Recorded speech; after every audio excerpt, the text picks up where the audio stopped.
ট্রেনের টাইমের কোনো ঠিক নেই, 3 ঘন্টা 4 ঘন্টা 5 ঘন্টা লেট। যেমন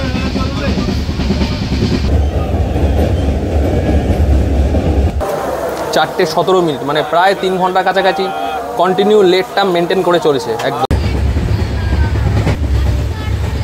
হ্যাঁ না ধরো, ভালো হবে তো মালটা? হ্যাঁ ভালো হবে, তাজা হবে। আচ্ছা ঠিক আছে।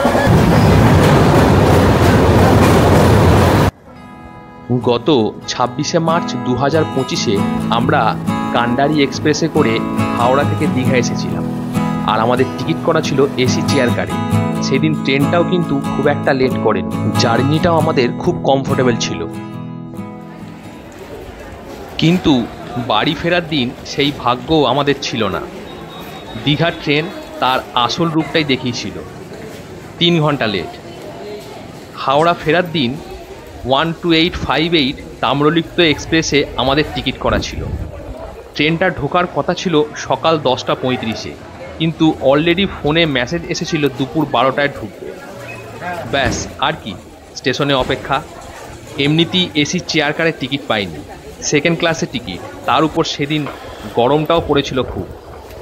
স্টেশনে তখন দাঁড়িয়ে NJP টু দীঘা পাহাড়িয়া এক্সপ্রেস, ঘড়িতে তখন 12:30, তখনও ট্রেনের দেখা নেই। অবশেষে 12:45 নাগাদ দীঘাগামী তাম্রলিপ্ত এক্সপ্রেস এসে পৌঁছালো দীঘা স্টেশন।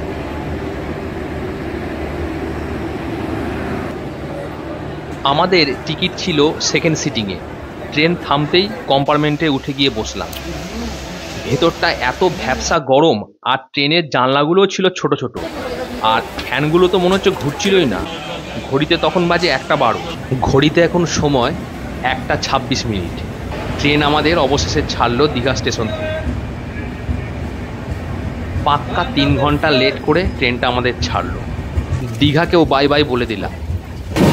অবশেষে প্রায় 3 ঘন্টা লেটে ট্রেনটা দীঘা থেকে ছাড়লো।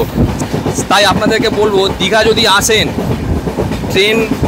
ট্রেন তো ভালো জিনিস, আমরা জানি সব জায়গায় ট্রেনের জার্নি খুবই ভালো, কিন্তু এখানে আবার উল্টোটা, এখানে বাসের জার্নি ভালো। এসি বাসের টিকিট কেটে নেবেন, অনেক ভালো। এই এতক্ষণ ধরে বসে থাকা, প্রথমত আমি এই এসি চেয়ার কারের টিকিট পাইনি, সেই জন্য আপনাদেরকে দেখালাম যে আমি 2S সিটিংয়ে কেটে যাচ্ছি। এখানে তো এসি প্রথমত নেই, ফ্যান, তার সঙ্গে গরম, আর আজকে গরমটা ভালোই আছে, মানে বুঝতে পারছি কী হারে কষ্ট। তো আপনাদেরকে সেই জন্যই বলবো যে আমার তো মনে হয় দীঘা এসি বাসে এলেই ভালো। ট্রেনের জার্নি খুবই ভালো, কিন্তু এই ট্রেনের টাইমের কোনো ঠিক নেই, কখন মানে 3 ঘন্টা 4 ঘন্টা 5 ঘন্টা লেট। যেমন আগের দিন যেদিনকে এলাম আপনাদের দেখালাম যে আমরা সেদিনকে টাইমে ঢুকে গেছি, মোটামুটি টাইমে এসছে, কিন্তু আজকে প্রায় 3 ঘন্টা লেট। মানে হাওড়ায় প্রায় 5টার সময় ঢুকবো। মানুষ একটা প্রিপারেশন নিয়ে আসে, আর সমস্ত কিছু উল্টোপাল্টা হয়ে যায়। এখনও খাওয়া দাওয়া করিনি, আর এই ট্রেনের যা প্র্যাকটিক্যালের খাবার, মানে ইচ্ছাও যাচ্ছে না, তবু দেখি খেতে হবে কিছু একটা। তো চলুন, রাস্তায় যেতে যেতে আপনার সঙ্গে কথা হবে। এরপরে স্টপেজ হলো রামনগর বেঙ্গল।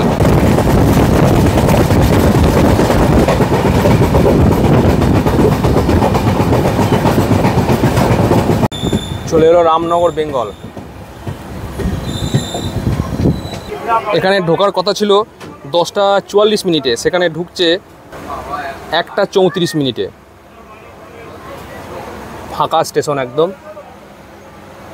এখানে 2 মিনিট দাঁড়াবে, আর এর পরের স্টপেজ হলো কাঁথি।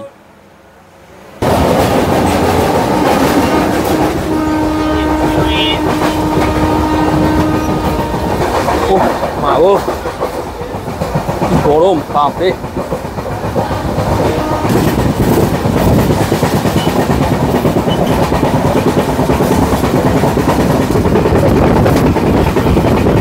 তুমি কি খাচ্ছ? শশা? দুপুরবেলা একটু শুধু শশা খেয়েই থাকবে? আচ্ছা। আমার মেয়ের আজকে শরীরটা একটু খারাপ, ওই জন্য শুধু শশা খেয়েই যাবে বলছে বাড়ি। আমরা ঢুকে গেলাম কাঁথি শহরে। এটা হচ্ছে কাঁথি শহর।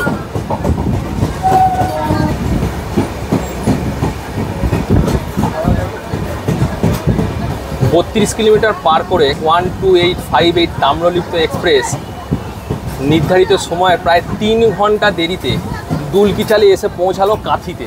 ভাবতেই পারছেন কীরকম অবস্থা। 3 ঘন্টা লেটটা কিন্তু সুন্দরভাবে মেনটেন করে চলেছে। হাওড়ায় 5টার আগে পৌঁছাবার কোনো সিনই নেই। এখানে 2 মিনিট দাঁড়াবে। এখন হচ্ছে ঘড়িতে সময় 1:54। এখানে ঢোকার কথা ছিল 11:04। মানে কী অবস্থা, আজকে সারা দুপুরটা এরম যাবে। ঝালমুড়ি। পরের স্টপেজ হচ্ছে তমলুক, যেটা ঢুকবে প্রায় 2:44 টাইম দেখাচ্ছে।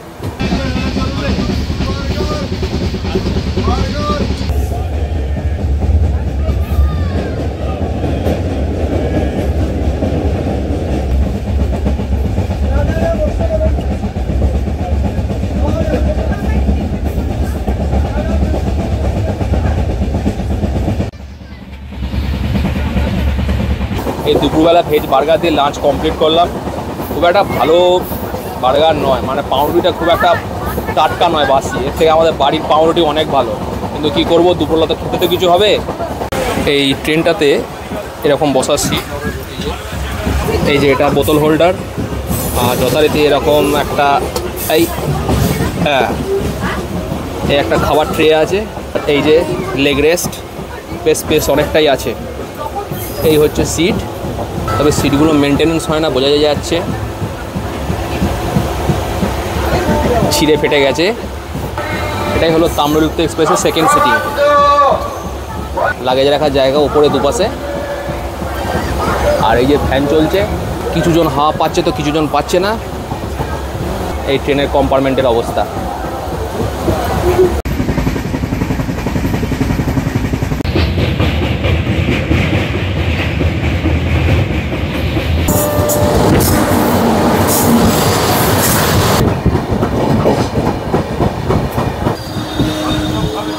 তিরানব্বই কিলোমিটার পার করে আমাদের ট্রেন এসে পৌঁছালো তার যাত্রার 3 নম্বর হল স্টপেজ তমলুকে। ঘড়িতে বাজে 2:51। এটা ঢোকার কথা ছিল 12টার সময়, কিন্তু এখন বাজে 2:51, মানে 3 ঘন্টা লেট কন্টিনিউ মেনটেন করে চলেছে। মোজা চপ এইটাই চালাচ্ছি আজকে। এরপরেতে এই ট্রেনটা দাঁড়াবে মেচেদাতে।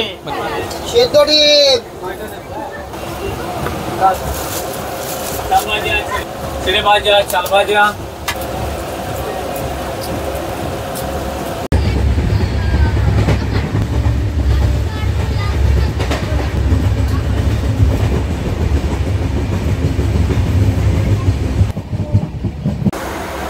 ওই দেখুন মালগাড়িটা চলে যাচ্ছে, দেখতে পেয়েছেন? ওই যে লাইনটা, এই লাইনটাই কিন্তু মেচেদা থেকে ভেঙে যাচ্ছে, ওইটাই চলে যাচ্ছে খড়গপুর হয়ে। সাউথ ইস্টের যে লাইনটা সেটা ওইটা। এটা খড়গপুর লোকাল মনে হচ্ছে। ঠিক এই মেচেদা ঢোকার আগে ট্রেনটাকে দাঁড় করে দিল। এখন দেখি কতক্ষণ পর আবার ছাড়ে। যে লাইনটা খড়গপুর হয়ে সোজা সাউথ ইস্ট চলে যাচ্ছে, এই লাইনটা ঠিক এইখানটা এসে মিশছে, ঠিক মেচেদা ঢোকার আগেই। আর এখানে এই লাইনে যেতে যেতে এরকম ট্রেন লাইনের ধারে প্রচুর মাছের ভেড়ি দেখতে পাওয়া যায়। এখানে মাছ চাষ করা হয়, প্রচুর মাছের ভেড়ি। দেখুন এরকম প্রচুর মাছের ভেড়ি।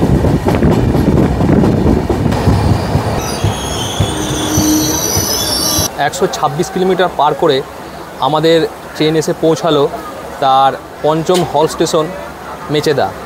আর এখন ঘড়িতে বাজে 3:45, মানে প্রায় 3 ঘন্টার মতন কাছাকাছি লেটেই এখনও ট্রেনে যাচ্ছি। ট্রেন ছেড়ে দিল মেচেদা স্টেশন থেকে। এর পরের স্টপেজ হচ্ছে উলুবেড়িয়া। এই উলুবেড়িয়া পৌঁছাবার টাইম দেখাচ্ছে 4:03।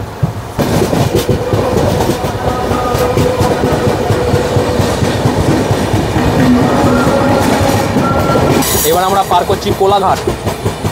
সামনেই আসবে কোলাঘাটে রূপনারায়ণ নদী।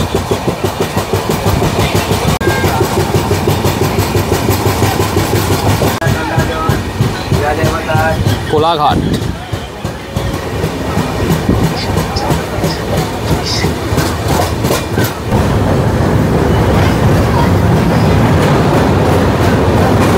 কোলাঘাটে রূপনারায়ণ নদী।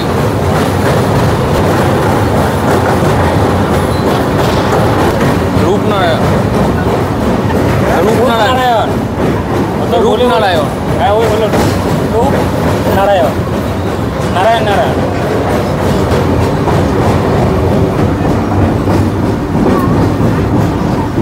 153 কিলোমিটার পার করে আমাদের এই ট্রেন ঢুকলো তার পঞ্চম হল স্টেশন উলুবেড়িয়া। এখানে ঢোকার কথা ছিল 12টা 53 মিনিট, আর এখন টাইম হচ্ছে 4টে 17 মিনিট, মানে প্রায় 3 ঘন্টার কাছাকাছি কন্টিনিউ লেটটা মেনটেন করে চলেছে একদম। এখন 5টা 15-20 হাওড়া দেখাচ্ছে, এখন দেখি কটার সময় ঢোকে, কারণ ওখানে গিয়ে আমাকে আবার বর্ধমান লাইনে ট্রেন ধরতে হবে আবার, সেটা এখন দেখি কটায় ঢোকে। উলুবেড়িয়া থেকে ছেড়ে দিল, এর পরবর্তী হল স্টেশন হচ্ছে সাঁতরাগাছি।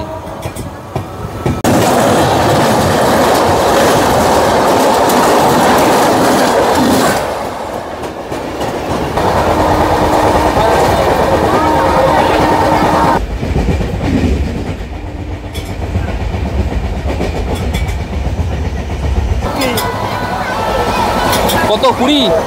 হ্যাঁ, না ধরো, ভালো হবে তো মালটা? হ্যাঁ ভালো হবে, ছেলে তাজা হবে। আচ্ছা ঠিক আছে। ট্রেনে উঠলে কি ভ্যারাইটিস রকমের জিনিস দেখতে পাওয়া যায়, ভ্যারাইটিস খাবার, ভ্যারাইটিস জিনিস, বেশ ভালোও লাগে, টাইমটাও কেটে যায়। আলু হবে, মোচা হবে, ডিম হবে, চিকেন হবে, চিংড়ি হবে। এই সাঁতরাগাছি এখন আমরা ঢুকছি। ঘড়িতে এখন সময় 4:42।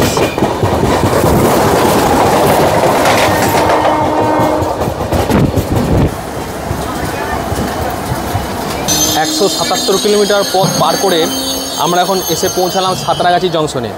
এই ট্রেনটা ঢোকার কথা ছিল 1টা 16 মিনিটে, আর এখন টাইম হচ্ছে 4:51। তাহলে বুঝতেই পারছেন প্রায় 3 ঘন্টার কাছাকাছি লেট। এটা হাওড়ায় দেখাচ্ছে ঢুকবে আপনার 5:30।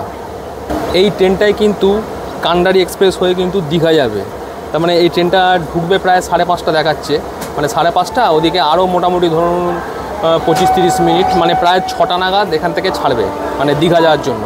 মানে যে ট্রেনটা 3:05 ছাড়ার কথা সেটা প্রায় 6টা, মানে 3 ঘন্টার উপরে লেট করে কিন্তু দীঘা যাচ্ছে। মানে এটা আবার দীঘাতে আপনার ঢুকবে ধরুন প্রায় 10টার কাছাকাছি। এই হচ্ছে ব্যাপার, দীঘা যাওয়ার ট্রেন। ছেড়ে দিল ট্রেন আমাদের সাঁতরাগাছি থেকে, আর এরপরের last stoppage Howrah junction. Howrah ঢোকার মুখেই ট্রেনটাকে দাঁড় করিয়ে দিয়েছে, এখন দেখি ছেড়েছে ট্রেনটা। 185 কিলোমিটার পথ পার করে আমাদের ট্রেন দীঘা থেকে হাওড়া স্টেশনে এসে পৌঁছালো 19 নম্বর প্ল্যাটফর্মে, আর এখন ঘড়িতে বাজে 5:28। এটা ঢোকার কথা ছিল 1:55-তে, কিন্তু প্রায় 3 ঘন্টার উপরে লেট। এই ট্রেনটা আবার এক্ষুনি দীঘা বেরিয়ে যাবে। ভিডিওটা আমার কেমন লাগলো অবশ্যই কমেন্ট করে জানাবেন। যদি ভালো লেগে থাকে তাহলে অবশ্যই লাইক দেবেন, আর যদি আমার চ্যানেলে নতুন হন তাহলে অবশ্যই সাবস্ক্রাইব করবেন। ধন্যবাদ।